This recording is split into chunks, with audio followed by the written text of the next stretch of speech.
আল্লাহ রাব্বুল আলামিন কোরআনে কারিমে 7টি নাম ধরে নবীজিকে স্পেশাল ভাবে ডাক দিয়েছেন। তার এক নম্বরে ইয়াসিন। আল্লাহ বলেন, হে নেতা। ইয়া হরফে নেতা, ইয়া মানে হে, সিন মানে সাজ্জেদ, বাংলা অর্থ হচ্ছে নেতা। এই শব্দটা শুনলে অনেকে রাজনীতি মনে করে, অনেকে দুনিয়ার সাথে মিলিয়ে দেয়। এটা আখিরাতের সাথে সম্পর্কিত, নয়তো আল্লাহ কোরআনে ইয়াসিন বলে ডাক দিতেন না।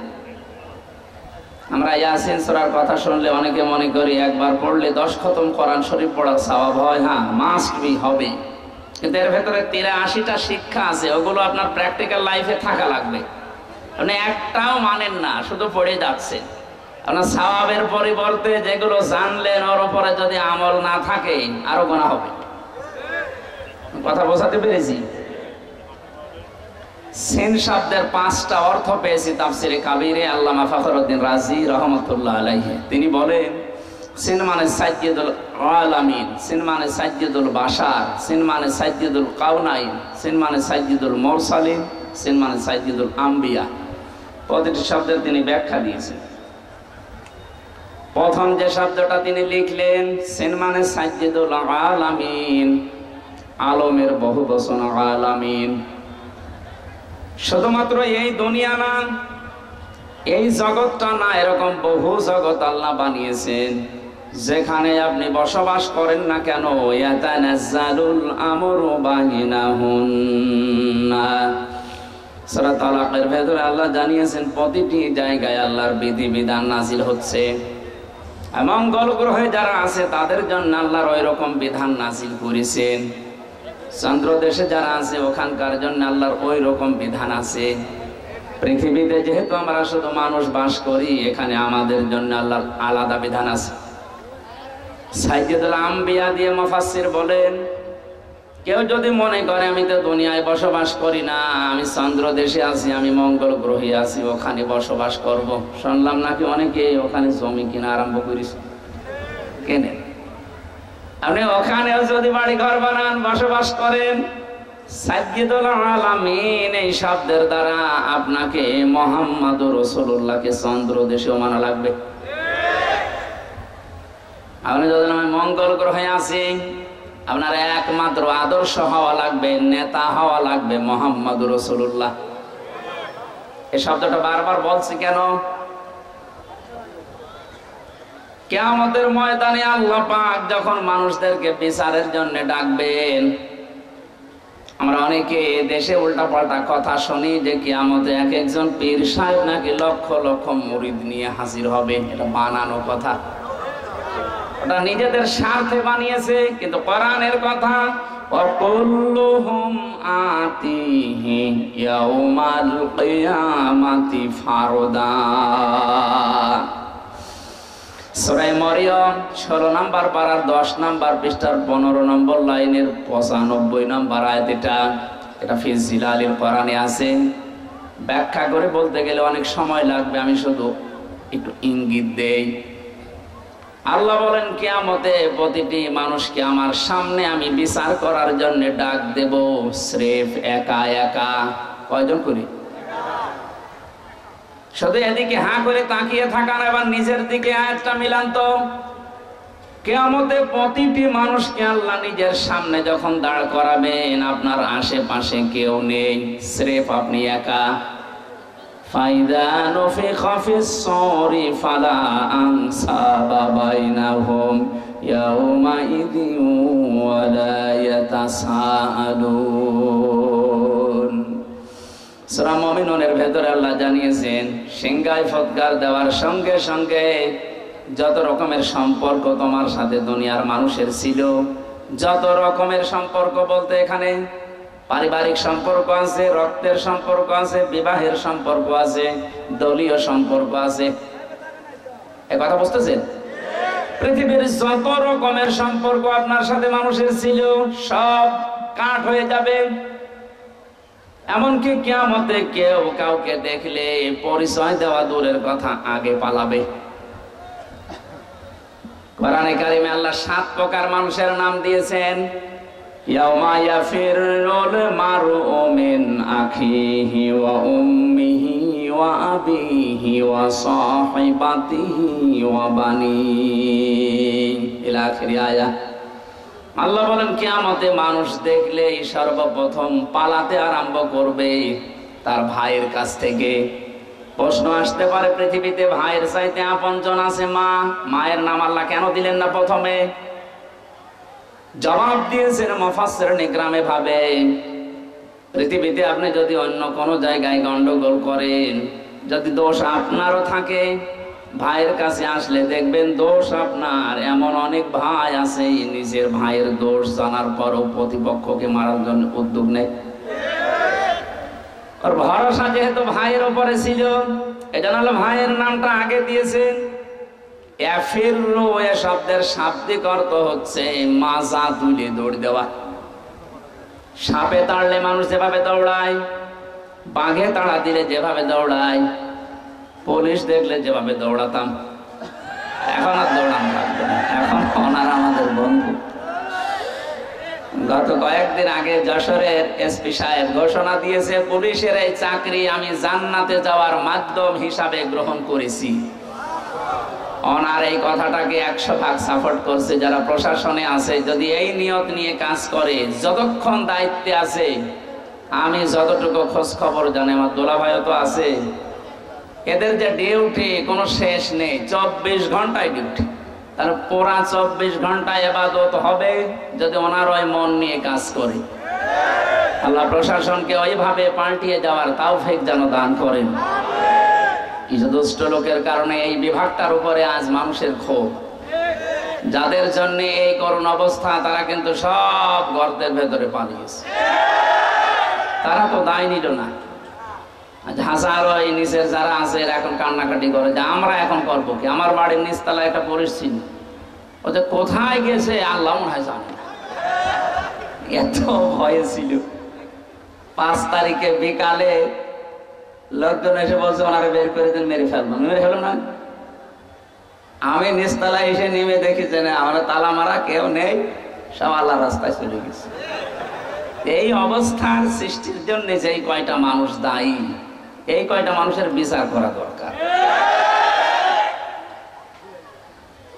সাধারণ যে মানুষগুলো যারা দায়িত্ব পালন করার জন্যই করছে, আল্লাহ রাব্বুল আলামিন প্রশাসনে এখন যারা আছে, আমার যশোরের এসপির কথা শোনার পরে মনটা ভরে গেছে যে আমি দায়িত্ব পালন করছি, এটাই আমার জান্নাতে যাওয়ার মাধ্যম। এই কথাটা কত উপরের কথা আপনি চিন্তা করেছেন? এখানে মানুষ যখন দৌড়ায় কোনো কিছু দেখলে খুব বেশি জোরে ফোর্সে মাজা তুলে দৌড় দেওয়া, বাংলায় পরে খেচ্ছে দৌড়। আল্লাহ বলেন এইভাবে দৌড়াবে। সর্বপ্রথম ভাইয়ের কাছ থেকে, মায়ের কাছ থেকে, বাবার কাছ থেকে, স্ত্রীর কাছ থেকে, সন্তানের কাছ থেকে, বন্ধুর কাছ থেকে, নেতার কাছ থেকে। এই যে যতগুলো মানুষের নাম সিরিয়ালে বললাম, মাথায় যদি মগজ থাকে ভাবেন তো দুনিয়ায় বিপদে পড়লে মানুষ এদের কাছে সিরিয়ালে আগে যায়। কথা বলেন ঠিক কিনা? আর কোরআন যেহেতু আমরা 100% বিশ্বাস করি, কোরআন জানাচ্ছে যে আগে পালাবে। এখান থেকে একটা সূক্ষ্ম তথ্য আপনাদেরকে দিতে চাই, যদিও এই সমস্ত জেলাতে এগুলো একটু কম আছে, ময়মনসিংহ বিভাগে একটু বেশি। আপনারা ওই বিভাগে পড়েননি। অনেক মানুষ বিশ্বাস হয় ওদের এই কথা মতো করে আছে যে কোনো চিন্তা নেই, যা করি করি, বাবা আছে। আপনার বাবা আছে, পালাবে, দৌড়াবে। সূরা আবাসের আয়াতগুলো তার প্রমাণ যে কতগুলো মানুষের নাম আল্লাহ সিরিয়ালে দিলেন। কি বলে আপনার বিবেকে? ভাই যদি পালিয়ে যায়, মা যদি যায়, আমার মনে হয় পীর সাহেব বলবে আল্লাহ আমি পীরই ছিলাম না। কিসের পীর?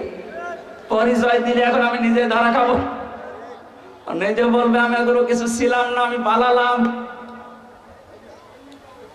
যত রকমের সম্পর্ক আল্লাহ বলেন আনসাব, নসবের বহু বচন, সব সম্পর্ক শেষ। এই চোখ বন্ধ হলে সব কিছু থেকে আপনি মুক্ত। কিয়ামতের ওই কঠিন ময়দানটা যখন আল্লাহ আপনাকে ডাক দেবে, সামনে যদি কেউ দাঁড়িয়েও থাকে, চিনতে পারলে বলবেন এই তো আমার ম্যাডাম তামান্না। ও বলবে না, আমি আপনাকে চিনি না, আমি হাসির খোরাকি দেওয়ার জন্য বলছি, এটা বাস্তব আসতেছে আমাদের সামনে। এবার নিজেকে একটু দাঁড় করিয়ে দেখেন তো, আপনার এই 60 বছর, 50 বছর, 45 বছর, আমার এখন 32 বছর, এই বয়সটা আমি যা করেছি, সত্যি যদি আমি এখন আল্লাহর সামনে দাঁড়াই, যা করে গেলাম এটা কি জবাব দেওয়ার মতো কায়দায় আছে? না, নেই। আমার তো 32 বছর না, মাঝে মাঝে মনে হয় আল্লাহ তুমি যদি বলো হামজা 2024 সালের আগস্ট মাসের 31 তারিখ পর্যন্ত তোরে মাফ করে দিলাম, শুধু সেপ্টেম্বরের 1, 2, 3 এই 3টা দিনের জবাব দিয়ে জান্নাতে চলে যা। আমার যা জীবনে 3 দিনের জবাব দেওয়া সম্ভব না।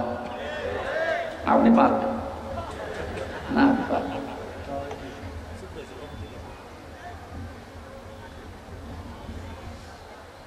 কঠিন বাস্তবতা আমার সামনে। কাবা শরীফ তাওয়াফ করছিলাম যখন, ষষ্ঠ চক্করে দেওয়ার সময় একটা দোয়া মনে আসতেছে, পড়ছিলাম আল্লাহ আল্লাহুম্মা ইন্নী আলাইয়া হুকুকান ফীমা বাইনি ওয়া বাইনিকা।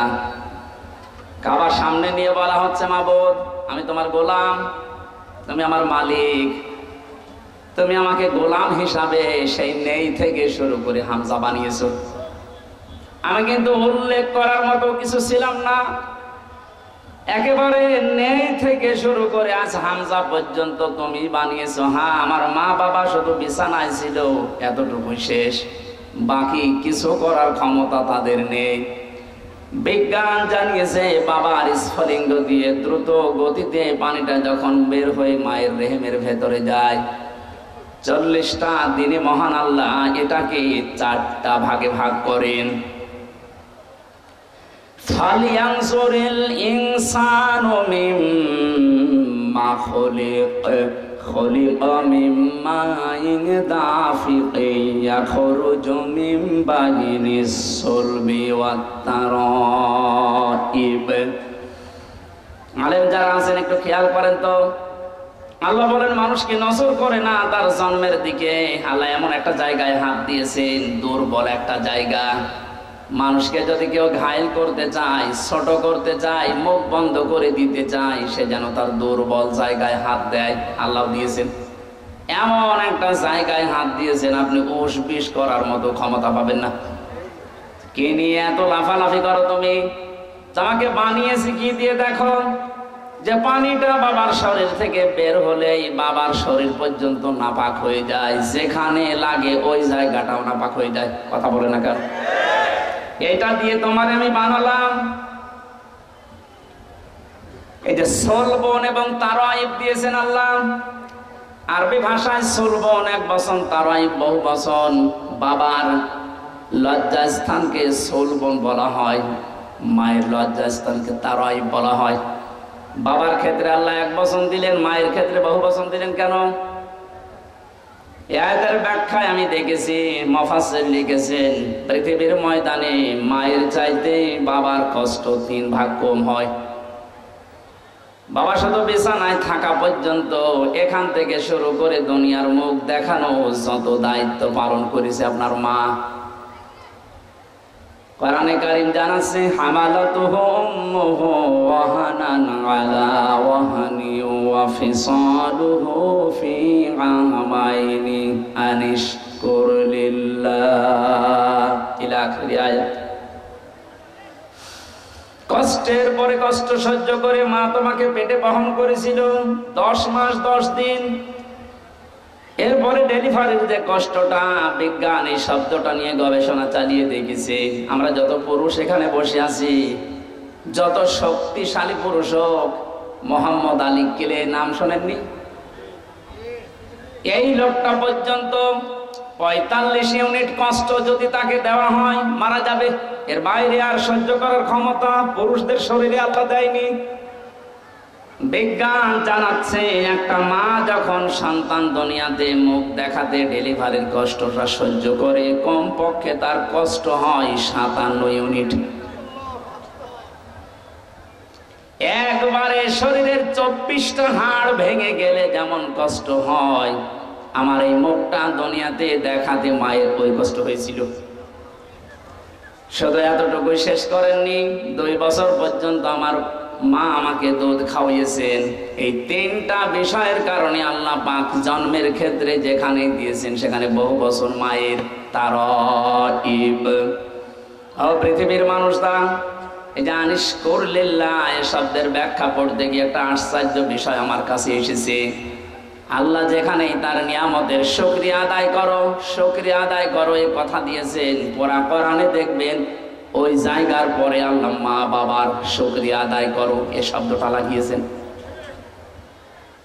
আব্দুল্লাহ ইবনে মাসউদ রাদিয়াল্লাহু তাআলা আনহু থেকে বর্ণিত একটা হাদিস পেয়েছি আয়াতের ব্যাখ্যায়, তাফসীরে হাক্কানিতে পাবেন। তিনি লিখেছেন, পৃথিবীতে কেউ যদি আল্লাহর নিয়ামত পাওয়ার পরে শুকরিয়া আদায় করে কিন্তু মা বাবার শুকরগুজারি করে না, ও যেন আল্লাহকেও মানে না। আজ এটা যদি আমাদের দেশে থাকতো তাহলে থানায় অন্তত মা বাবা নিয়ে সন্তানের দায়িত্ব কর্তব্য অবহেলা এরকম কোনো মামলা অভিযোগ ওনাদের কাছে যেত না। আশা করছি একটা খুব ভালোভাবে চেষ্টা করবেন মানার। এটা গুরুত্বপূর্ণ এত বেশি, কিয়ামতে একটা প্রাচীর আল্লাহ বানিয়ে রাখবেন। এই যে প্রাচীর দেওয়া আছে, এখানে আল্লাহ কিছু মানুষকে দাঁড় করাবেন। ওই যে যারা দাঁড়িয়ে আছে মনে করেন ওইভাবে দাঁড়িয়ে থাকবে, ওইদিকে জান্নাত এইদিকে জাহান্নাম, ওদেরকে আল্লাহ জান্নাতে দেবে না। নবীজি বললেন ওদেরকে আল্লাহ জান্নাতে না দিয়ে দাঁড় করিয়ে রাখবে আরাফ নামক এই প্রাচীরের উপরে, জান্নাত জাহান্নামের মাঝে। সাহাবীরা বলে, হুজুর জান্নাতে দেবে না কেন? বলে মানুষগুলো দুনিয়াতে ইবাদত বন্দেগী করেছিল কিন্তু মা বাবার হক আদায় করেনি, এই জন্য জান্নাতে দিচ্ছে না। জাহান্নামে দিচ্ছে না কেন? বিশ্ব নবী বলেন জাহান্নামে দেয় না আল্লাহ এই কারণে, এই মানুষগুলো পৃথিবীর ময়দানে আর যাই করুক না কেন দিন কায়েম করা লাগবে, এই চেষ্টা সাধনায় লিপ্ত থাকতো। সূরা সাফের 10 নম্বর আয়াতের তাফসীরে আছে, পৃথিবীতে যারা আল্লাহর দিন কায়েম করা লাগবে এই টেন্ডেন্সি নিয়ে চলে। কায়েম যদি হয় ভালো, না হলেও অসুবিধা নেই, কিন্তু এই চেষ্টা করার কারণে আল্লাহ একামতে দিন কায়েম করা এটা ফরজ। এই কারণে আল্লাহ তাদেরকে জাহান্নামে দেবে না। জাহান্নামে না দিলেও তো জান্নাতে দিচ্ছি না যাদের কারণে, যে বিষয়টা যদিও ছোট মনে হচ্ছে এটা কিন্তু অনেক বড় বিষয় আমাদের জন্য। আজকে থেকে সিদ্ধান্ত নেওয়া লাগবে পৃথিবীর কোনো দিন যেন মা বাবার সাথে বিয়াদবি করা, তাদের সাথে তাদের হক নষ্ট করা আমার দ্বারা না হয়। যতই নামাজ রোজা করে পাগড়ি বেঁধে তসবিহ হাতে নিয়ে 24 ঘন্টা জিকির করি না কেন, মা বাবার হক যারা আদায় করেন না আপনি ওই প্রাচীরে দাঁড়িয়ে থাকবেন, জান্নাতে যেতে পারবেন না। আমি যে নেই থেকে শুরু করেছিলাম, এ পানিটা মায়ের রেহেমের ভেতরে যাবার পরে আধুনিক বিজ্ঞান যারা কোরআনে কারিমের আয়াতের তাফসীর বের করেছেন আমি দেখেছি, ওনারা বলেন যে এই মায়ের পানিটা বাবার পানিটা একসাথে মিলে 340-এর পরে 4টা জিনিস তৈরি হয়, চুল, রগ, হাড় আর পর্দা। রক্ত, গোশত, চর্বি আর চামড়া, 4-8টা জিনিস এক হয়। 6 মাস যখন আস্তে আস্তে বয়স হয়ে যায় মায়ের পেটের ভেতরে, তখন ক্ষুধার উদ্রেক দেখা দেয়, খাবারের প্রয়োজন হয়। আল্লাহ পাক বলেন আমি যে রব নামটা নিয়েছি এই জন্যে তোমাকে আমি 5টা জিনিস দান করি। ওয়াজআলা লাকুমুস সামআ ওয়াল আবসারা ওয়াল আফইদা ইলা আখির আয়াত। শ্রবণ শক্তি, দর্শন শক্তি, বাক শক্তি, আকেল শক্তি আর ঘ্রাণ শক্তি, এই 5টা আমি আল্লাহ দান করি মায়ের। তোমাকে তৈরি করার জন্য 8 5 13টা জিনিস এক হয়ে যায়, তখন আস্তে করে মায়ের পেট থেকে নিয়ে আসার ব্যবস্থা করি। আল্লাহু আখরাজাকুম মিন বুতুনি উম্মাহাতিকুম, মায়ের পেট থেকে বের করার দায়িত্ব আমি আল্লাহর। এখন অধিকাংশ মেয়েরা এই দায়িত্বটা দিয়েছে ডাক্তারকে। এই স্টেজে যারা বসে আছে তাকান তো, এদের একটার মাকেও সিজার করা লিখেছে। এই কথা বলছেন কেন? আমি সহজে কয়টা আছে তাকান, একটার মাকেও তো সিজার করা লাগলো না। আর এখন যারা আছে 100টা প্রায় 80টা সিজার ছাড়া হচ্ছে না।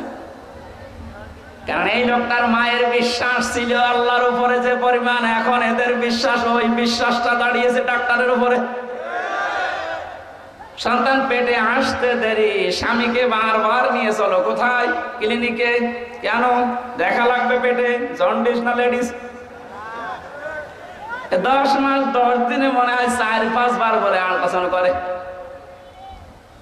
বিশ্বাসটা আল্লাহর উপরে একেবারে ছেড়ে দিয়ে করে, ওর মাও করে, বাবাও করে। এমনও শাশুড়ি আছে বলেন না, আমার মেয়ে, আমার জাদুর কষ্ট হবে, সময় হওয়ার আগেই নিয়ে চলো। আল্লাহ বলেন ঠিক আছে যা, সে বীর্য থেকে শুরু করে এ পর্যন্ত নিয়ে আসলাম, এখন আমি বের করার রাস্তা তৈরি করে পারবো না, যা তোরে দিয়ে দিলাম। সম্মানিতা শাশুড়ি যারা আছেন, আমি যেহেতু নিজে বক্তব্য, এটা আবার রেকর্ড হচ্ছে না তো সমস্যায় পড়া না, সত্য যেহেতু বলছি। শাশুড়ি যারা আছেন এত চাপ দিয়েন না। আপনার মেয়ের ওই সন্তানটা তৈরি করা যদি সেই বীর্য থেকে শুরু করে পর্যন্ত আল্লাহ সব পারে, যে 13টা জিনিস কেউ তো দেয়নি, আল্লাহ নিজে দিয়েছেন। আল্লাহ নিজেই ঘোষণা দিচ্ছেন আমি নিজে বের করে আনার দায়িত্ব নিলাম। অথচ স্বামীও অনেকে চায় যে আমার স্ত্রীর সন্তানটা নরমালে হোক, শুধু শাশুড়ির কারণে অনেকে পারে না। আমি যে বেশি করে ফেললাম। শাশুড়ি যারা আছে, আমার মনে হয় আগামী বছর আমার নাম শুনলে বদবদ করবে যে হুজুর মরুক না। আপনি সিজার করে আপনার মেয়েটাকে সংসার করার অনুপযোগী করে দিয়েছেন, আপনি হয়তো টের পাচ্ছেন না, বাস্তবতা বোঝেন। কিছুদিন পরে আপনার এই জামাই, যখন মেয়ের জামাই অন্য জায়গায় একটু ওকে ঝুঁকি মারবে, লাইন করবে, তখন আপনি বরদোয়া দেবেন, আপনি তো নষ্ট করে দিয়েছেন।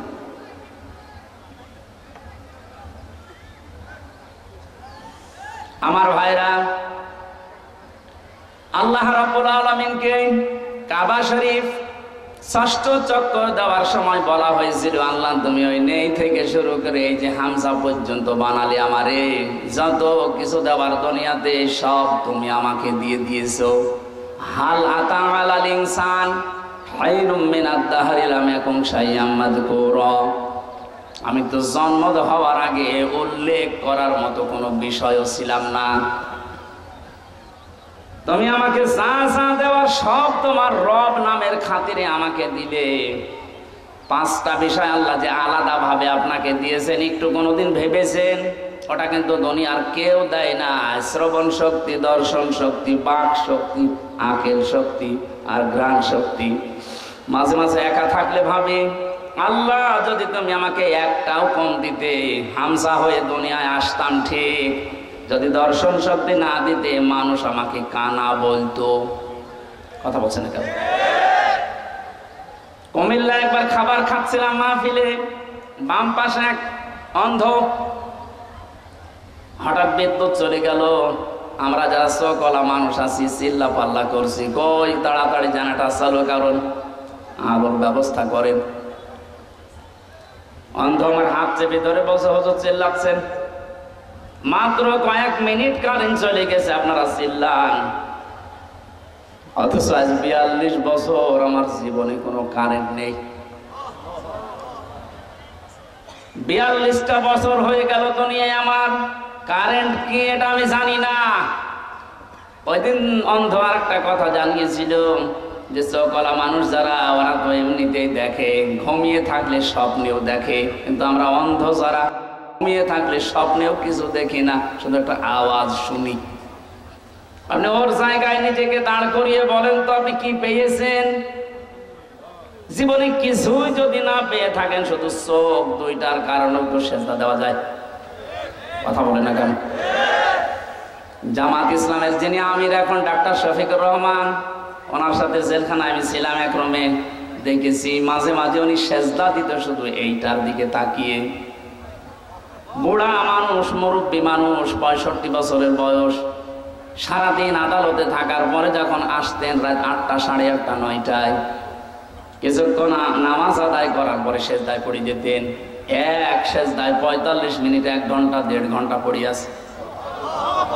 আমি যুবক মানুষ,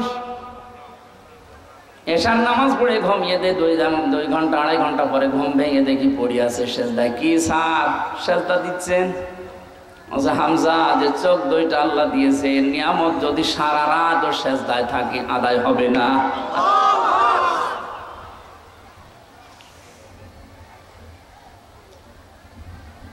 এখানে নিজেকে 5টা জিনিসের সামনে মাঝে মাঝে একটু দাঁড় করায়। আল্লাহ পাক যে নিজের দায়িত্ব নিয়ে আমাকে দিলেন, একটাও যদি কম দিতেন, আপনি নিজের দিকে ভাবিয়ে বলেন, উনি আজ টিয়নো হয়ে ওসি হয়ে বসে আছে, অন্ধ হলে দায়িত্ব দিত সরকার? হ্যাঁ বলেন। যদি শ্রবণ শক্তি না দিত, মানুষ কালা বলে ডাকতো আমাদের। এখানে কাবা ঘর তাওয়াফ করার সময় 6ষ্ঠ চক্কর, এটা আল্লাহকে বলা হচ্ছে, মাবুদ আমাকে তুমি নেই থেকে পর্যন্ত সব দিলে, কিন্তু তুমি তো আমার মালিক, তুমি তো কিছু পাও আমার কাছে বান্দা হিসাবে। আমি গোলাম হিসাবে তোমারে কিচ্ছু দিতে পারি নাই, তবে একটা জিনিস আমার কাছে আছে, আমি তোমার বান্দা, তোমার নাম যে গফফার, এই কারণে তুমি আমারে মাফ করে দাও। কিয়ামতের ময়দানে এই জন্য আল্লাহ যেহেতু প্রথমে আপনাকে স্রেফ একা ডাকবে, আমি তো 2-3 দিনের হিসাবে মিলাতে পারলাম না, কেউ পারবেন না, এই জন্য আপনি দাঁড়াবেন। কিয়ামতের বিচার ব্যবস্থায় যে 3টা সিস্টেম চালু হবে, আল্লাহ যদি কারো জন্য ন্যায় বিচার করে, কেউ জান্নাত পাবে না। প্রশ্ন আসতে পারে, ন্যায় বিচার যদি না হয় তাহলে কি অবিচার হবে না? আল্লাহর বিচারে কোনো অবিচার নেই। কি কথা বলেন না কেন? আল্লাহর বিচারের সিস্টেমে কোনো অবিচার, বলেন বলেন। ন্যায় বিচার করলে আমরা কেউ আল্লাহর বানানো জান্নাতে যেতে পারবো না। তাহলে যাবো কি করে? একটা উপায় আছে, আল্লাহ যদি মাফ করে দেয় তাহলে। যেহেতু আপনাকে একা ডাকবে, নিজের সামনে দাঁড় করিয়ে, মা তাযালু কদামা বানি আদম আবদি ইয়াউমাল কিয়ামাতি হাত্তা ইসআলান খামসিন আন উমরিহি ফিমা আফনা ওয়া আন শাবাবিহি ফিমা আবলা ওয়া আন মালিহি মিন আইনা ইকতাসাবাহু ওয়া ফিমা আনফাকাহু ওয়া আন ইলমিহি মাযা আমিলা ফিহি। মুত্তাফাকুন আলাইহি। কিশোরগঞ্জবাসী, আমি আমার ইমান থেকে কথা বলছি, নিজের দিকে মিলানি হাদিসটা। নবীজি বলেন, প্রতিটি মানুষকে আল্লাহ নিজের সামনে একা একা দাঁড় করিয়ে 5টা জিনিস জিজ্ঞাসা করবে। 1 নম্বরে বলবে, তোরে আমি একটা হায়াত দিয়েছিলাম 60, 70, 80 বছরের, কি করে কাটালি বলতো? আপনি ভাবেন তো, যে বয়সে আসেন, এখনই যদি আল্লাহর সামনে প্রথম প্রশ্নের জবাব আপনি কি এখনো জোগাড় করতে পেরেছেন? না, পারি নাই আমরা। 2 নম্বরে জিজ্ঞাসা করবে, ওয়ান শাবাবিহি ফিমা আবলা, একটা যৌবন দিয়েছিলাম, যৌবনটা কি করে কাটালি বল। আমাদের যৌবন যেভাবে কাটছে, আমি তো দেখতে পাচ্ছি কোরআনের চোখ লাগিয়ে, যে আমরা অধিকাংশ মানুষ দাঁড়িয়ে থাকবো, স্রেফ কিছুই বলার ক্ষমতা আমাদের থাকবে না। 3 নম্বরে বলা হবে, কিভাবে সম্পদ উপার্জন করেছিলে বল। কালকে গোটে হাজী সেলিমকে তুলেছিল, যেভাবে মানুষ গালাগালি করছে, ঘৃণা করছে, থুতু মারছে, ডিম মারছে, যা করেছে কালকে ওনার সাথে, উনি যদি স্বাভাবিক জীবন যাপন করতে, যে যতটুকু সম্পদ হলে একটা মানুষের চলে ওইভাবে চলতো, উনি যা করেছে, আমার মনে হয় উনি একা না, 1000 বছরও যদি হায়াত পায়, যা করে রেখেছে ঢাকার বুকে, 1000 বছর হায়াত পেলেও সম্পদ পোড়াবে না। অথচ বয়স এখন যা হয়েছে, যদি কালকে মারা যায়, কি করলো বলেন? যে পুলিশগুলো আমার সাথে পেছনে পেছনে যাচ্ছিল, বলছে, হুজুর আমাদের মতো বেতন পেয়ে হালাল রুজি উপার্জন করে যদি এই লোকটা এত সম্পদ কামাতে হতো, তো কিয়ামত হয়ে গেল, এ সম্পদের মালিক হওয়া সম্ভব ছিল না। আসলে বাস্তবতা এই, আপনি কি করে এত টাকার মালিক হন? আপনি বলেন তো, কি করে এত টাকার মালিক হওয়া যায় 15 বছরে? কত টাকা আছে আপনি নিজেই জানেন না। একটা দরবেশের দেখলাম 36,000 কোটি টাকা ঋণ। একটা দরবেশের যদি এই হয়, দরবেশ বাদ দিয়ে যারা আছে তাদের কি আছে? সম্পদ যা উপার্জন করছেন, বৈধটাকে খেয়াল করেন। একটা মানুষের চলতে কত টাকা লাগে।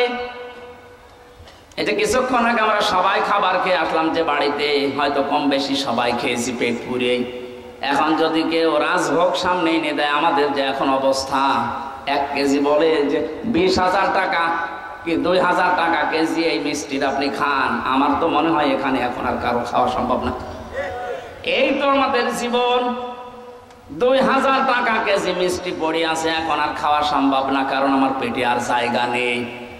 কার জন্য আপনি কি করে যাচ্ছেন, কোন পথটা দিয়ে সম্পদ আসছে একটু হিসাবও করেন না। এই হিসাবটা নেই, এই জন্য আমরা বেপরোয়া হয়ে চলছি। এটা যত বেশি মানুষের ভেতরে টেন্ডেন্সি তৈরি হবে, না সম্পদ আমার কিভাবে আসে কিভাবে যায়, এইটা যদি হিসাব করে চলে, এই দেশে দুর্নীতি মুক্ত হতে 41 সাল লাগবে না, 41 ঘন্টা শেষ শুধু দরকার। খলিফাতুল মুসলিমিন হযরত আবু বকর আমিরুল মুমিনিন, তিনিও তো আমাদের এদেশে যারা দায়িত্বে আছে এরকম রাষ্ট্রপ্রধান ছিলেন। তার স্ত্রী উম্মে রোমানা একদিন এসে বলে, স্বামী, বড় ছেলে আব্দুল্লাহ ও পায়েস খেতে চায়, আপনি দয়া করে রাষ্ট্রের যিনি খাজানচির দায়িত্বে আছে, অর্থমন্ত্রী বায়তুল মালে, তারে বলেন আগামী মাসের বেতন যেন আমাদের আগেই দিয়ে দেয়। উনি যে অর্থমন্ত্রীর কাছে বললেন আগামী মাসের বেতনটা একটু দিয়ে দেন। মন্ত্রীও বানিয়েছিল ওই রকম, ডাক দিয়ে বলে, খলিফা আপনি আগামী মাস পর্যন্ত বেতন চান, আগামী 1 মাস বেঁচে থাকবেন, ওইটা একটু লিখে দেন। অনেক বলছে ঠিক আছে আমার বেতন লাগবে না। বাড়িতে যে স্ত্রীকে শুনিয়েছে যে এটা বলেছিলাম আমাকেই শুনিয়েছে।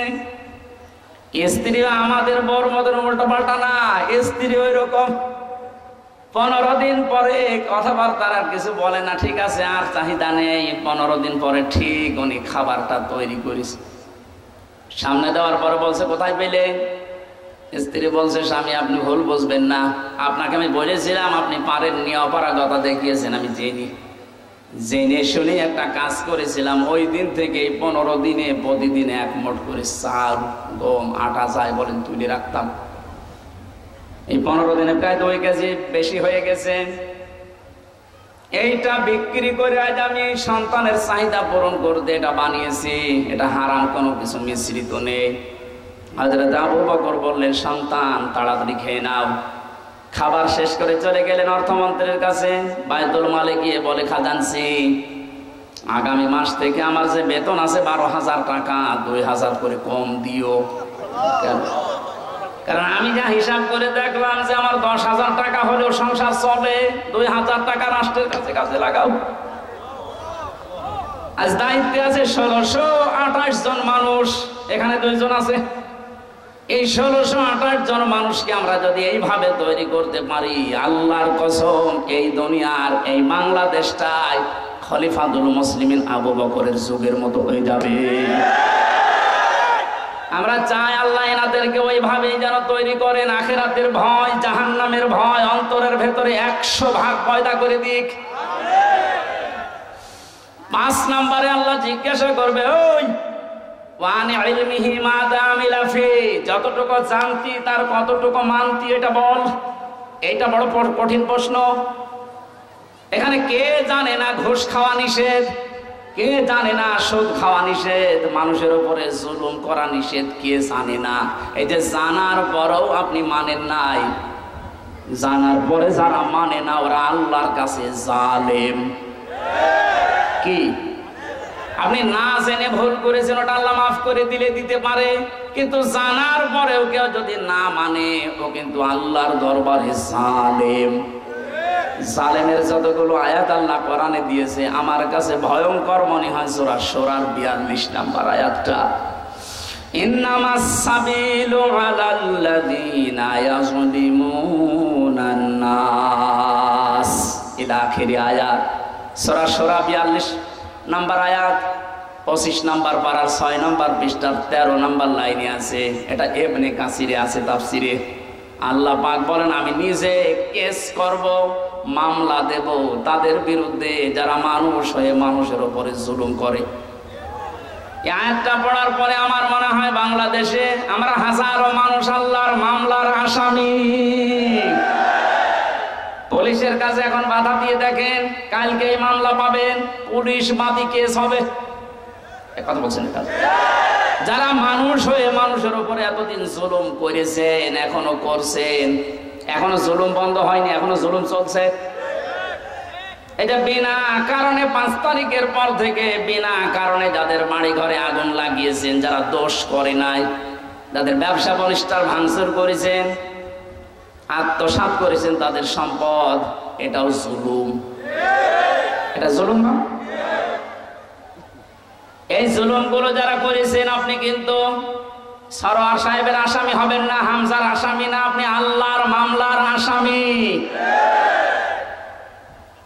বাদী যত বড় হয় কেস কিন্তু তত ঝামেলা। আমার বাদী যদি কোনো সলিমতি হইতো 3 বছর আমার জেলে থাকা লাগতো না। বাদী যেহেতু সরাসরি রাষ্ট্র ছিল, এখানে 32 বার মামলা ওঠার পরও জামিন হয়নি। অথচ গতকালকে আমার সব মামলা বিচারক ঘিসমিস করে দিয়েছে। উনি তো ছিল 3 বছর, দিতে পারে নাই, হাত বাঁধা, ওপরের নির্দেশ আসা লাগবে। যারা নির্দেশ দেবে তারা যেহেতু এখন নেই, উনি এখন ফ্রি। মামলা হইলো, কোনো মাল ম্যাটারেস নেই, যা কালকে সব ফেলে আমরা একেবারে মেকর সব খালাস করে দিয়েছি। অথচ লোকটা তো একই 5 তারিখের আগ পর্যন্ত ওই মামলা ছিল। আমি হাজিরাও দিয়ে গেলাম 5 তারিখের আগে। মাত্র এই কয়েকদিনের ভেতরে পুরা উল্টিয়ে বসে। কি আমি মনে করলাম, প্রশ্ন করি, স্যার আপনি তো এখানে ছিলেন, মাল ম্যাটারেস কিছু নেই এর ভেতরে, আপনি এর আগে দেখেননি? এখন হয়তো জিজ্ঞাসা করলে বলবো হুজুর কিছু করার নেই, হাত বাঁধা ছিল, এখন হাত খোলা আছে। নেই বিচার উনি চেষ্টা করেছে। আমার জন্য কালকে ওনার অফিসে দোয়া করেছি। জজ মজিবুর রহমান, যতটুকু শুনেছি আদালত পাড়ায়, যে উনি ন্যায় বিচার করার জন্য সাদাকে সাদো, কালোকে কালো, উনি 100 ভাগ চেষ্টা করতেন। এই কঠিন সময়ও আল্লাহ যেন ওনাকে মঞ্জিলে মকসুদে পৌঁছিয়ে দেন। জয় বলেন আমিন। যতটুকু আমরা জানছি ততটুকু মানছি না। এই যে এলেমের প্রশ্ন করা হবে, এলেম মানে মাওলানা হওয়া লাগবে আমার মতো না, হাফেজ হওয়া লাগবে না। যে যতটুকু জানেন ওই জ্ঞান অনুযায়ী, বিবেক অনুযায়ী যদি কেউ কাজ না করেন, সে জাহান্নামে সাঈর নামক একটা দরজা আছে, সেখানে আল্লাহ তাকে প্রবেশ করাবে। ওয়াকালু লাউ কুন্না নাসমাউ আও নাকিলু মা কুন্না ফি আসহাবিস সাঈর। সূরা মুলকের 10 নম্বর আয়াত। আল্লাহ বলেন, জাহান্নামে সাঈর নামক যে দরজা আছে, এই আলালিহান আগুনের সামনে যখন মানুষকে নেওয়া হবে, ফেরেশতা মালিক যিনি দারোয়ানের দায়িত্বে আছে, উনি বলবে, কেন আসলেন?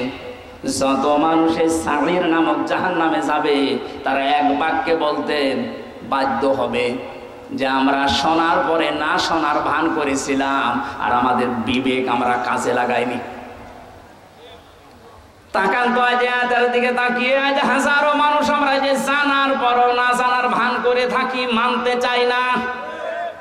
বিবেক যাদের আছে, বিবেক যারা কাজে লাগান না, এরা আল্লাহর দৃষ্টিতে পশু, এমনকি পশুর চাইতে অনেক নিকৃষ্ট। জোরে বলেন নাউজুবিল্লাহ। আমি যেটা শিক্ষা দেওয়ার জন্য এতক্ষণ ঘোর ব্যাস করছি, সেটা একবারে বলছি, কান খাড়া করেন। পৃথিবীর যেখানেই যান না কেন, আপনাকে মুহাম্মদ রাসূলুল্লাহকে নেতা মানা লাগবে। কারণ কিয়ামতের সর্বপ্রথম একা একা ডাকার পরে দ্বিতীয় সিস্টেমে এবার আর আল্লাহ আপনাকে একা ডাকবেন না। একটু খেয়াল করেন, প্রথম বিচারের ধাপ শেষ, দ্বিতীয় ধাপে আল্লাহ আপনাকে ডাকবেন এবার একা একা না। ইয়াউমা নাদউ কুল্লা উনাসিম বিইমামিহিম। আল্লাহ পাক বলেন,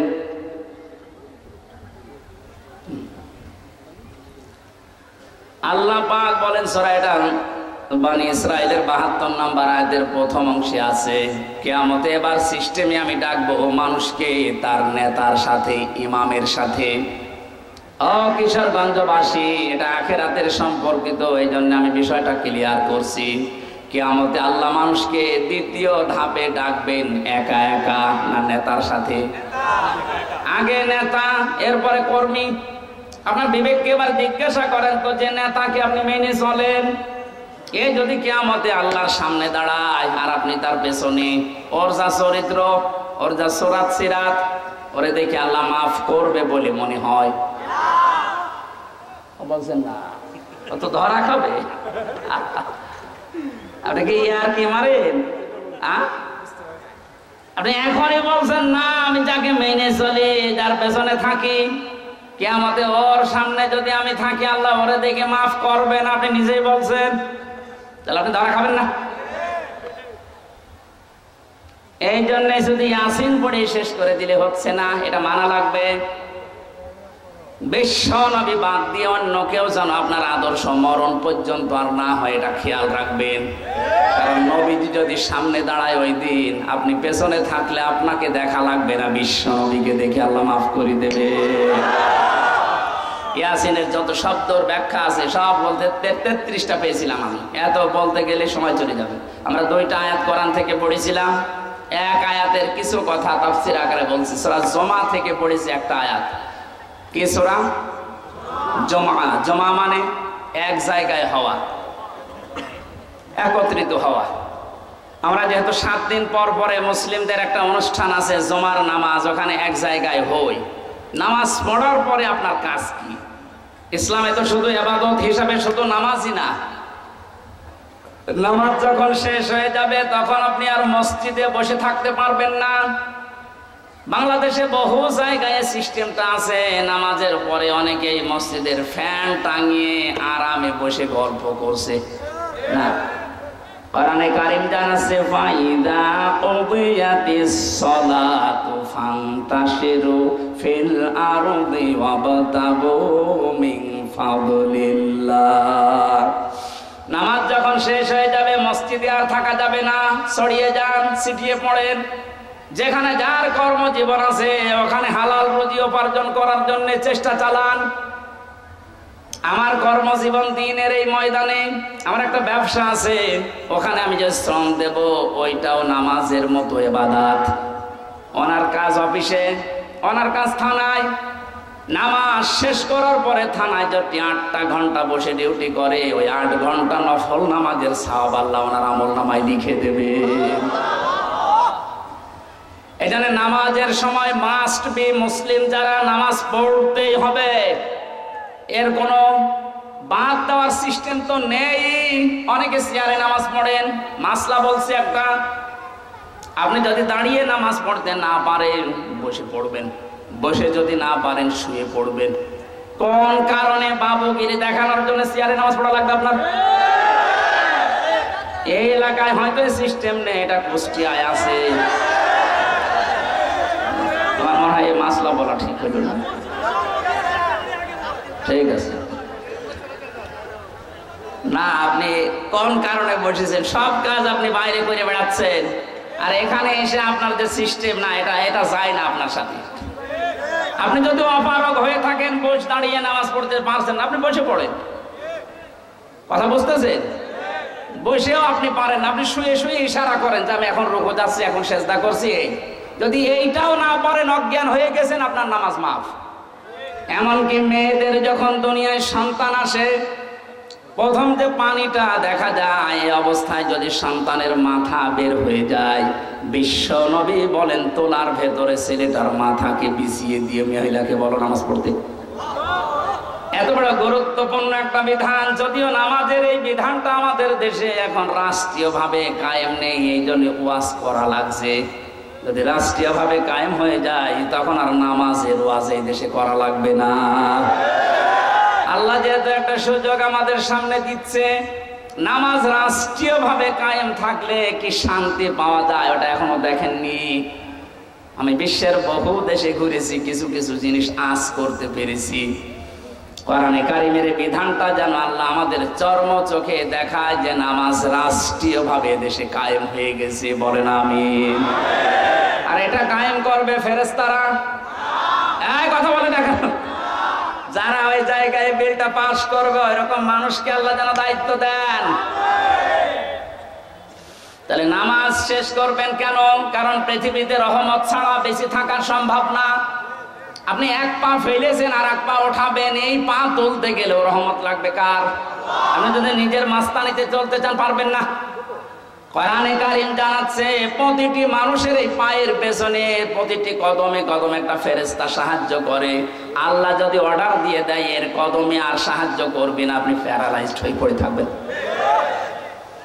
এই জন্য যেহেতু রহমত দরকার, আর পৃথিবীর যত রহমত আছে সব দরবারে, গাছতলায়, মাজারে, কোথায়? কোরআনে কারিমে আল্লাহ রাব্বুল আলামিন বলেন ফাইদা কুদিয়াতিস সালাতু ফান্তাশিরু ফিল আরদ। নামাজ যখন শেষ হয়ে যায়, এই আয়াতের ব্যাখ্যা করতে গিয়ে আমি ইবনে কাসিরে পড়তে পড়তে পেয়েছি যে তোমাদের জীবনে রহমত দরকার। দুনিয়ার কোন জায়গায় এত রহমত নেই যত রহমত আল্লাহ তার ঘর মসজিদে রেখেছেন। এখানে প্রবেশ করার প্রথমেই মানুষকে বলা লাগে কি? আল্লাহুম্মা আফতাহলি আবওয়াবা রহমাতিকা। হে আল্লাহ, আমি তোমার রহমতের জন্য এসেছি, যত দরজা আছে একটা না আবওয়াব, সব দরজা খুলে দাও। তাহলে মসজিদের জন্য, রহমতের জন্য কোন জায়গা? আরো জোরে। এটা পাওয়ার জন্য মসজিদে যাবেন তো? যত কাজ থাক সব আজান হওয়ার পরে স্টপ। আগে ফরজ নামাজটা শেষ করেন, খুব জরুরি হলে আপনি ফিরে আসেন, এরপরে আপনি আবার কাজে লাগেন। নফল সুন্নাত যদি পড়তে না পারেন, সময় যখন পাক পড়ে দিন, কিন্তু ফরজ মাফ নেই। মাস্ট বি ফরজ নামাজ মরণের আগ পর্যন্ত ছাড়া যাবে না। কেউ যদি ফরজ নামাজ ছেড়ে দেয়, আল্লাহ বলেন আমি ওর দায়িত্ব ছেড়ে দেই। টের পেয়েছেন কত বড় কথা এটা? আপনি আল্লাহর দায়িত্বেই থাকবেন না। এই জেলায় যিনি এসপি আছেন, পুরা জেলার মানুষকে কন্ট্রোল করার জন্য, নিরাপত্তা দেওয়ার জন্য সরকার তাকে দায়িত্ব দিয়ে এখানে পাঠিয়েছেন। এই কটিয়াদির মানুষগুলো সহজ সরল ভাবে চলতে পারে, নিরাপত্তা নিয়ে চলতে পারে, সব কাজ নির্বিঘ্নে যেন করতে পারে, এই জন্য দায়িত্ব দিয়েছে সরকারি নারে। এই কথা বলছেন। ওনার দায়িত্বের বাইরে চলে গেলে আপনি কিন্তু বিপদের সম্মুখীন হবেন। পুলিশ এখন নেই, এই জন্য আমরা এখনো আতঙ্কগ্রস্ত। এটা কাটেনি। কুষ্টিয়া থেকে পর্যন্ত কাল আমি 4:30টার সময় এসে পৌঁছিয়েছি। পুলিশ যেহেতু এখন সেরকম অ্যাক্টিভ না, এই জন্য হাজারো ভয় মনের ভেতরে, না জানে আবার কে গাড়ি থামায়। ওনারা যে দায়িত্বে আছে, ওই দায়িত্বের ভেতরে আপনাকে থাকা লাগবে, শান্তি স্বস্তি নিরাপত্তা নিয়ে থাকতে পারবেন। আল্লাহ পাক বলেন আমার রহমতের বাইরে চলে গেলে তুই 1 সেকেন্ডও টিকে থাকতে পারবি না। এই জন্য রহমতের জন্য মাজারে যাবেন না মসজিদে? আরো জোরে। মসজিদে বসে থেকে কাজ শেষ তা না, নামাজ ফরজ শেষ, সুন্নত নফল মসজিদে পড়ার দরকার নেই। এই মাসলাটা মনে রাখবেন, সুন্নত নফলের জন্য বাড়ি বা যেখানে বসবাস করেন ওই জায়গা, কিন্তু ফরজ নামাজের জন্য পুরুষের জায়গা মসজিদ। নামাজ শেষ হওয়ার পরও বসে বসে আপনি গল্প করছেন, ফ্যান চালিয়ে দিয়েছেন, কে বিল দেবে কি আপনার বাবা নাকি? এই জন্য এটা জায়েজ নেই। যারা এগুলো করছেন এটা বন্ধ করেন। না, দিনের কোনো শিক্ষা নেওয়ার জন্য, তালিম নেওয়ার জন্য বসে আছেন সেটা আলাদা। তাছাড়া মেয়ে বিয়ে দেবেন, ধান লাগাবেন জমিতে, এই নিয়ে আপনি গল্প শুরু করেছেন নামাজের পরে মসজিদে ফ্যান ছেড়ে দিয়ে। আমার দাদা একটা গল্প বলছিল শিক্ষার জন্য।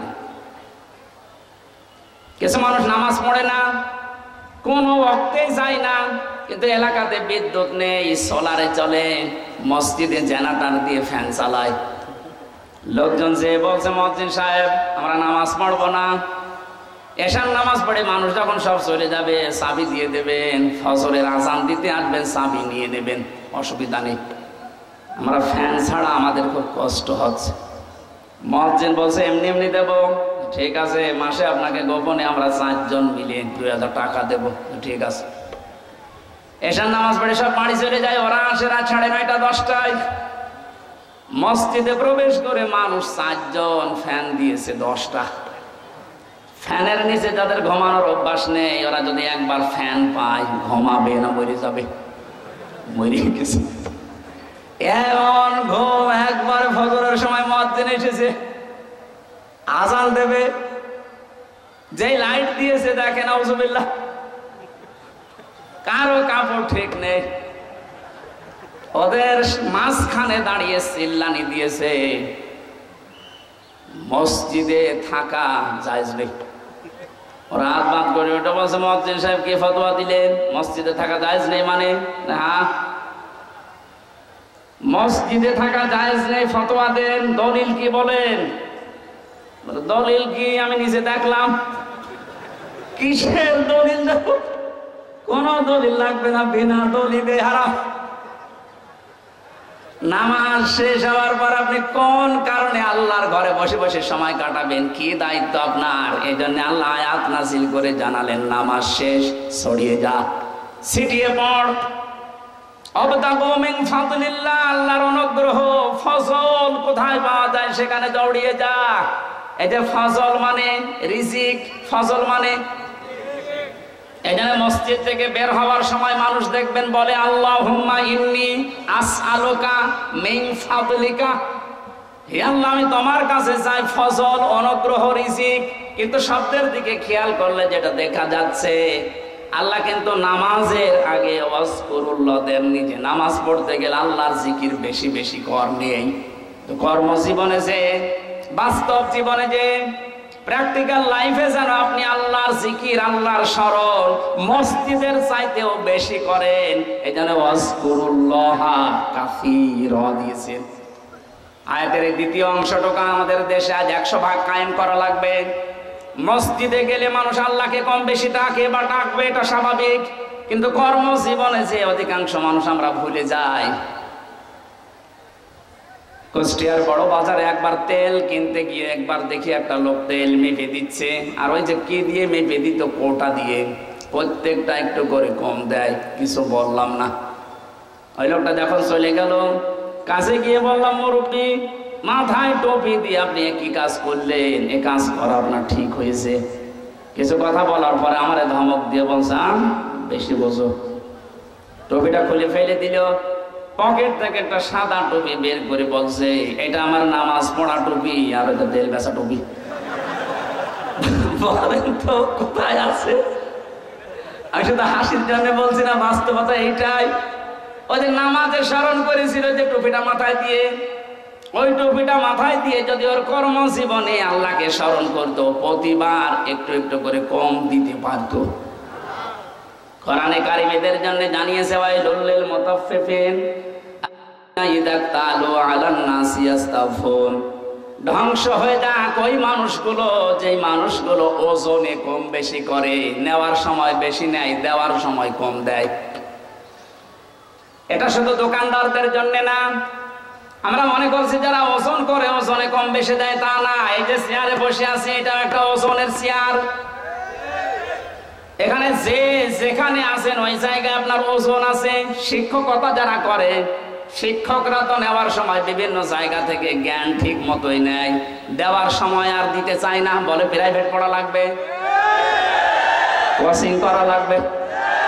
এই যে নেওয়ার সময় ঠিক মতো নিলেন, দেওয়ার সময় আর ক্লাসে দিতে চান না, তখন আলাদা ক্লাস। আপনি আল্লাহর বরদোয়ার শামিল। আমাদের দেশে কিছু সংখ্যক, আমরা যেহেতু 96% মুসলিম, 4% আছে অন্য ধর্মের মানুষ। নবীদের হাদিস অনুযায়ী তারা আমাদের কাছে আমানাত। এই কথা বলেন না কেন? তাদের সম্পর্কেও কিন্তু ওজন হবে কিয়ামতে। আপনি তাদের সাথে ব্যবহার কি করেছিলেন? তাদের যে দায়িত্ব, ওটা যদি অমুসলিম প্রতিবেশী হয়, কিয়ামতের দিনও কিন্তু আপনার দরবারে মামলা দিতে পারবে, আল্লাহর দরবারে। যেহেতু ওনারা সংখ্যায় কম, আমরা অনেকে এখন ধোয়া তুলেছি যে সংখ্যালঘু। সংখ্যালঘু না, এর শব্দটা বলা যায় না। কিসের সংখ্যালঘু, সংখ্যাগুরু? এদেশে যারা জন্ম নেবে তারা এই দেশের নাগরিক, বৈধ। কথা বলুন। সুতরাং সংখ্যালঘু, সংখ্যাগুরু বলে এদেশে কিচ্ছু নেই। একটা বিশৃঙ্খলা তৈরি করার জন্য কিছু মানুষকে দিয়ে এই কাজ ওরা করাচ্ছে। হিন্দু ভাইরা যারা আছেন, খ্রিস্টান বা অন্য বৌদ্ধ যারাই আছেন এদেশে, যাদের জন্ম, আমার যেমন অধিকার আছে, আমি 96% তাতে কি, আপনি 4% তাতে কি, আপনার ঠিক ওই রকমই অধিকার আছে। আপনার ধর্ম আপনি 100% নিরাপত্তা নিয়ে পালন করবেন, কোনো বাধা নেই। বাধা যে দেবে তারে প্রতিহত করা ফরজ। ওনাদের সাথে ভালো ব্যবহার করো ইবাদত। আকুলু লিন-নাসি হুসনা, আল্লাহ বলেন আকুলু লিল মুসলিমিনা হুসনা। মুসলমানের সাথে হাসি মুখে কথা বললে সওয়াব হয় না। লিন-নাস, মানুষের সাথে হাসি মুখে কথা বললে সওয়াব হয় সাদকা দেওয়ার। হিন্দু কি মানুষ না? খ্রিস্টান মানুষ না? এজন্য ওনাদের সাথে মানুষের মতো আচরণ করা লাগবে।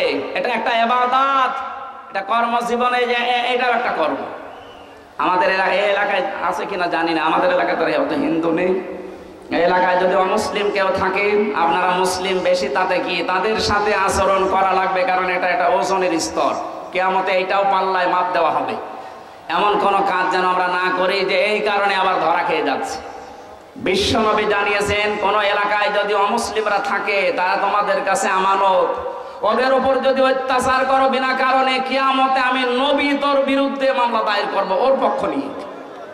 এজন্য এলাকায় যদি এরকম কিছু করে থাকেন, নামাজ পড়ছেন, রোজা রাখেন, পাগড়ি মাথায় দিয়ে আসেন, কিন্তু ওদের অধিকারগুলো আপনি নষ্ট করেন, ওদেরকে ভীতি সন্তুষ্ট হয়ে রাখেন না, কিয়ামতে আপনি নবীর মামলার আসামি হবেন। নবী শেষ পর্যন্ত ওই হিন্দু লোকটার পক্ষ নিয়ে, ওই খ্রিস্টানের পক্ষ নিয়ে আপনার বিরুদ্ধে দাঁড়াবে। নবী যদি আমার বিরুদ্ধে দাঁড়ায়, আল্লাহ মাফ করে দেবে। এই বিবেকটুকু কাজে লাগে না? কখনো ওদের অধিকারগুলো যেন নষ্ট না হয়। ওদের পোষা প্রবণ যা আছে পাহারা দিয়ে করানো লাগবে। যদি ওদের ইবাদতে কোনো বিঘ্ন হয়, আপনি দায়ী থাকবেন কিয়ামতে। আল্লাহ আমাদের বোঝ দান করুন, বলেন আমিন। আযকুরুল্লাহ, এই জিকির বলতে শুধুমাত্র সুবহানাল্লাহ সুবহানাল্লাহ না, যেখানে যে বিধান আছে আল্লাহর, ওই বিধানটা ওখানে পালন করে দেখানোর নাম হচ্ছে জিকির। ওসি সাহেবের জিকির কি? ওনার সামনে একজন মানুষকে ধরে কনস্টেবল পিটাচ্ছে, ওনার কিছু বলাও লাগবে না। উনি যদি চেহারাটা নিয়ে সামনে দাঁড়িয়ে বলে, ওই বেটা কি করিস, এমনি বেঁচে যাবে। তাহলে ওই জায়গায় ওনার জিকির কি? ওখানে যে খালি ওনার চেহারাটা দেখানো, এই বেটা কোন কারণে এর উপর অত্যাচার করিস, এটা ওনার জিকির। এটা ওনার কি? ওনার সুবহানাল্লাহ সুবহানাল্লাহ করার দরকার নেই, ওর চেহারাটাই জিকির। যে যেই পর্যায়ে আছে তার নিচে যারা আছে তাদের প্রতি দায়িত্ব পালন করা আল্লাহর জিকির। আল্লাহ এই জিকির গুলো বেশি বেশি করার কথায় আয়াতে জানিয়েছেন, যদি তোমরা করতে পারো লাআল্লাকুম তুফলিহুন, আশা করা যায় তোমরা সফল হবে। তুফলিহুন শব্দের ব্যাখ্যা আধুনিক ভাবে মুফাসসিরিন ইকরাম করেছেন। এই যে স্মার্ট বলি আমরা, স্মার্ট বলি না, ডিজিটাল বলি আমরা, এই শব্দগুলোর বাংলা অর্থ এটা দাঁড়ায়। এই জন্য আমরা যদি ডিজিটাল, স্মার্ট আরো যা আছে এগুলো যদি উপহার দিতে চাই শান্তি, স্বস্তি, নিরাপত্তার বাংলাদেশ, এই আল্লাহর জিকির, আল্লাহর আইন, আল্লাহর স্মরণগুলো খুব বেশি বেশি করা লাগবে আমাদের প্র্যাকটিক্যাল লাইফে। আল্লাহ আমাদের তৌফিক দিন, বলেন আমিন।